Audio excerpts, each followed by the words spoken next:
Alright, so good morning, good evening, good afternoon, everybody. Thanks for tuning in. I just kind of want to make a quick video. It's not gonna be quick. I'm gonna try and make it quick, but it's gonna be a video on deck building, how to improve your deck building, and how to kind of understand how to do it a little bit better. So I know a lot of newer players have an issue with it. This is like my fourth time trying to do this video, by the way. It's been really hot. We just opened up the window and some other things, so hopefully that helps. And then my sound wasn't that great, so I had to get headphones, so that's why I'm wearing these now. So, anywho, basically we're gonna go down the list. This one right here. I have it set up pretty nice with a very professional word pad or a notepad, whatever it's called. I don't care. You know what it is. Basically, step one is establishing what your win condition is. Deciding if you want your deck to OTK, control the game, if you want it to FTK and mill, if you want it to burn, what do you want your deck to do? So, once you establish that, you can kind of decide, obviously you're going to figure out what kind of deck you want to play first. So if you want to play Cyber Dragons, your obvious win condition is going to be OTK. If you're playing it as a control deck, you're playing it wrong. I'm sorry for any control Cyber Dragon players out there, but there's a reason you're not topping events. And if somebody has topped an event with one anytime recently, please link it down below so I can see it, because I don't believe it. Alright, now, we've, so say, okay, we'll just leave it at that. Okay, your win con, once you figure it out, you kind of go from there. And then you're going to see, okay, how do I get there? What are you running in the deck to help facilitate you getting to your win con? Are you running, say, Magic Cylinder, or are you playing more starters and extenders? Are you playing cards that are actually going to help you progress to the desired result that you're playing? So say for any deck, you should not be playing Magic Cylinder. It's just not a good card. It doesn't do anything to further your game state. It doesn't do anything to hinder your opponent. Unless they're lower in life points than their strongest monster that they're attacking with, then it's not doing anything. Let's be real. It's not. Okay? Consistency cards, what I mean by that is basically draw cards, starters, extenders, cards that are going to push you further in the game state. Stuff that's going to help you progress to where you want to be, which is winning. Alright, next up is going to be what cards are in the archetype that you have. If you're playing out of archetype support, why? Is there a better card in the archetype that you could be playing? If there's not, then I understand. But in most cases, you're going to want to stick to more or less in archetype cards. A good example of a good out of archetype card that works with another archetype is Stygian Street Patrols. It works really well with Infernity. Most older players know that. Some newer players know that. There's a reason the card's played in the deck still. It's just a really strong card for that deck. But you're not going to play, say, Burning Abyss, like Graph, in the deck because it doesn't do anything to further your win conditions. It doesn't do anything to help you progress your game state. So you need to kind of pick and choose. Like, if you're going to run out of archetype support, you need to run the good stuff that's actually going to further you. Alright, it sounds really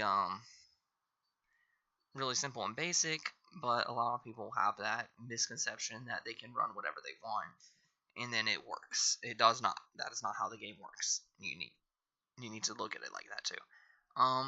Then establishing whether or not you want to go first or second. If you're playing an OTK deck, you probably want to go second. If you're playing control, mill, burn, you might want to go first. If you're playing something, say, for hire wants to go second. A lot of people like for hire. I'm not a fan of it, but I know that it needs to go second. When I first looked at the deck, I thought it wanted to go first because you could at least set up your stuff. You set up your negates. And it doesn't want to do that. what it wants to do is disrupt the opponent's board, set up stuff, and then play through some things. If you can get that first normal summon off, and you can get your first effect off, you're pretty much home free to actually set up a board. So you kind of go from there. Say for Element Savers, which is another popular deck. A lot of people played it as an OTK deck when it was first announced. That is, again, not the way to play that particular deck. It is a stun deck. It wants to control the board. It wants to make your opponent not have any resources or responses available to them compared to what they have. Alright, so that's kind of what I'm getting at there. After you decide if your deck wants to go first or second, you need to look at what you're running in the deck again. Are you playing Raigeki in a going first deck? If so, you're wrong. Are you playing the Solemn Brigade in a going second deck? If so, you're wrong. I can't put it any other way than that.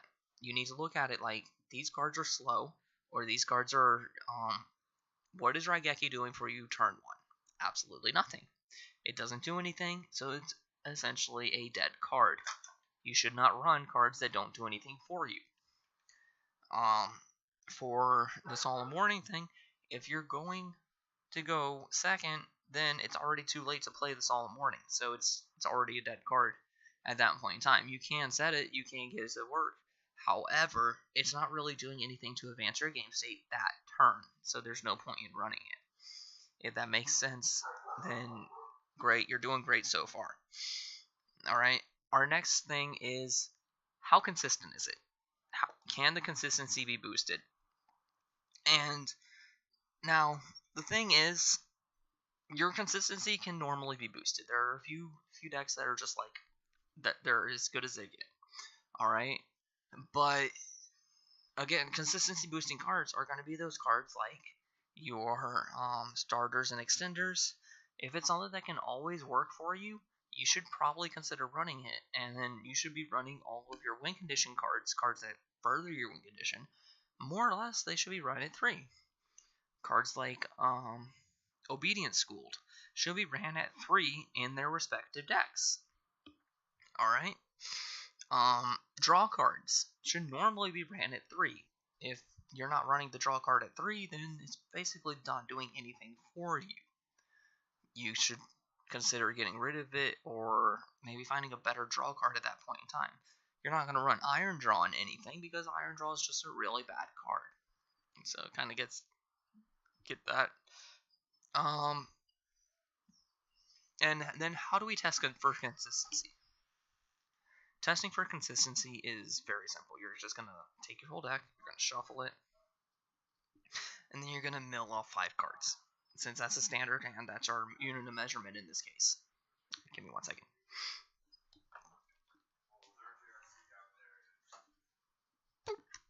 Okay, I had to close my door. Okay, so anyway, since that's our standard unit of measurement in this case, you're going to take all those 5 cards, you're going to set them aside, and you're going to decide if that would be a good hand, a bad hand, or a great hand.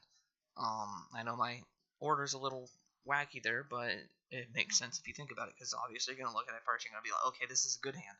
And then you're going to decide if it would be better or worse. Alright? That's how most people do it. That's how I do it. So you're going to take it, and you're going to look at it like that. Now, your next step is to do it again, until you run out of cards in your deck. Now, if you're running more than 40 cards in your deck, you have to have a good reason for doing so. Every card in your deck needs to be a starter or extender at that point in time. There's a reason that, say, Orcists are able to kind of get away with that, because they have a lot of starters and extenders, and it doesn't matter necessarily what they draw in most cases. They can always get their engine going. So you got to look at it like that too. If your deck's able to, then yeah, it's fine. But for the most part, you're going to want to keep your deck down to 40 cards, because 40 cards is a more consistent number. You're more likely to draw into the cards that you need to see. If you're running 60 cards, there's no grass. I mean, there's very few decks that can get away with running 60 cards these days. I don't recommend it unless you really know what you're doing. And again, every card has to be a starter or extender at that point in time. You need something that's going to help you progress your game state at all times. If the card's a brick, you shouldn't be running it in a 60 card deck. You keep doing the consistency test until you get all the way through your deck once. Then you're going to take all those cards that are in those hands, and you're going to tally up how many hands are good, how many hands are bad, and how many hands are great. Alright? So you should have a total of 8 hands most of the time, unless you're playing more. The maximum number of hands that you should have, I believe, is 12. My math isn't always that great, but you should only have up to 12 hands. Alright? So after that, you're going to take all those cards, you're going to shuffle them back in, and do it again. You're going to do it again. You're going to do it 2-3 more times. So you should have a grand total of 3 to 4 sets that tell you how many hands are good, how many hands are bad, how many hands are great. And then you're going to look at it like, okay, how many, or what's the ratio of bad hands to the good and great hands? That's all you want to find out at that point. And if your amount of hands is, say, 20% or more being bad, it's time to take away some of those bad cards. Some of those cards that you looked at and you were like, I don't want to see this. I don't want to see this here. You might want to think about dropping some of that card. Maybe drop it down to 1. Maybe drop it down to 2. If it's something that you necessarily need, I would say drop it down to 1, honestly. I never advocate dropping something down to 2. I never say run it at 2, because 2 is the way that Duelist says they don't know what they want to do with that card. Okay? So if you don't know what you want to do with it, put it at 1. Trust me, it helps. And if you don't see it enough, go ahead, bump it up. But if it's not on the semi-limited list, so like super polymerization, and you're running it at 2, you might have some issues. Alright? Now, our last bullet point is, do you have any bad matchups, and how do you counter them? The answer to the first part of that question is yes. You always have bad matchups, okay? There are some decks that just have a better matchup against you than you do against them, and that's fine. There's nothing wrong with that. There's always going to be a better deck. And you have to look at it like, okay, what can I do to alleviate the chances of me losing? So basically what I do is I look at what I can side in against that deck. When I was playing Mermails more competitively, I would pick out specifically what else was in the meta. So I was playing it where True Draco, Trickstars, and a few other cards were in the meta. So what I would do is I would side in Lancias for Trickstars and other stuff like that. Stop the banishing.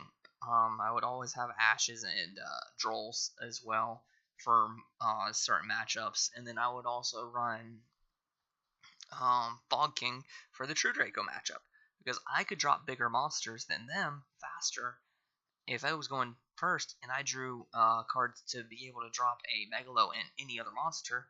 Then chances were my monster was going to be a lot bigger than their masterpiece, and they couldn't drop the masterpiece anyway, so I wasn't ever going to worry about anything. I didn't have to worry about their back row, because their back row doesn't do anything for me. Fog King is a spellcaster, and I would just keep Fog King if I had to get rid of everything else. You have a lot of options at that point, and it's all about knowing what matchups you have trouble with. And I knew that True Draco was a bad matchup for me at the time. I mean, True Draco is pretty much a bad matchup for everybody, so it is what it is. But you have to know, like, what can make it easier for you to win, alright? And at the end of the day, if a card doesn't do that for you, you need to cut it. If your side doesn't do that for you, you need to change your side. You have to look at a lot of different cards and figure out what cards are best for you. Playing old decks is a great way to learn how different matchups work too. You might run into a ruling and cards are worded similarly, so that might help you out a lot too. Okay, now my last thing that I want to kind of touch on, I don't have it like set up right here, but it's on all of Rank 10 Yu-Gi-Oh's videos that he does for Legacy of the Worthless or Archetype Archive.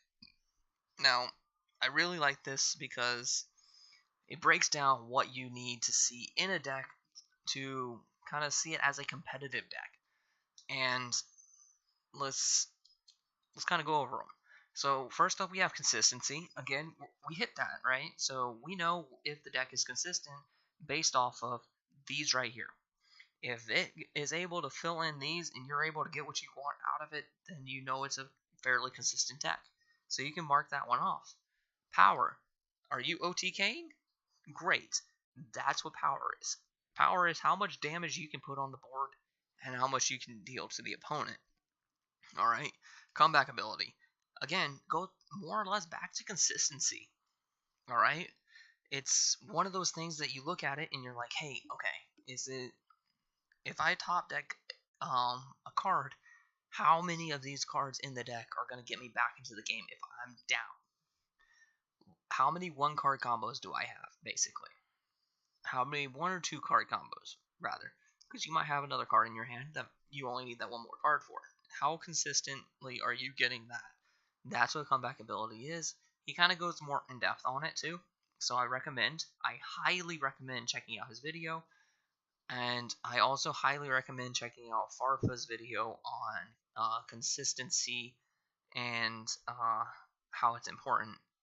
And that one, he goes over the hypergeometric calculator and how that factors in, how you can use that to kind of see how ratios affect cards. Okay, so I highly recommend watching those two, or any of the Legacy of the Worthless videos. I love the Beacroids one. I've watched it a few times, and I love it every time. And then the one Farfa video I highly recommend. It's very informative and it's very helpful. Protection. How resilient are you to getting your board broken? Are you able to keep yourself from getting broken? That's basically what it is. Versatility. How many different variants of the deck can you run? Can you change it up, basically? And I think that if you look at it like, say, Trickstars. Trickstars are a very versatile deck. They're able to go first or second now. You can run going second Trickstars. You can run going first Trickstars. You can run Trickstar Invoked. You can run Trickstar Mech Knight. You can run Trickstar as an engine or as a deck itself. So you have a lot of different options for that deck. I know a lot of people don't like the deck.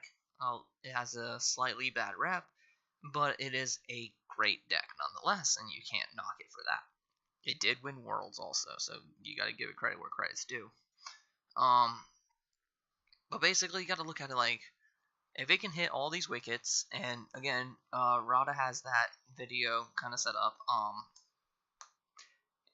and I think it's a great video to look at again, and I'll link both of those videos down in the description box below, and along with all my info if you guys want to follow me or whatever. I am not very active on social media, so don't expect much, but you can always find me on Discord. Alright, so I think that about covers it. If anybody has any questions, please comment down below. I will try and answer them. I do check my YouTube a lot. And I will try and give you the best responses possible. If it's, is this deck good? If you're having to ask if it's good, it's probably not good. That's how it is, okay? If you're asking as a little meme thing, then sorry, I'm not going to entertain it. I'm just going to tell you no, the deck's bad. Even if it's the best deck in the format right now, it's bad. Alright? So, I hope you guys have a wonderful day. If you liked what I did, if you have comments for me, tell me how to improve. I'd appreciate it. Just like, comment, subscribe, do all that, you know. And I hope you guys have a wonderful day. Peace.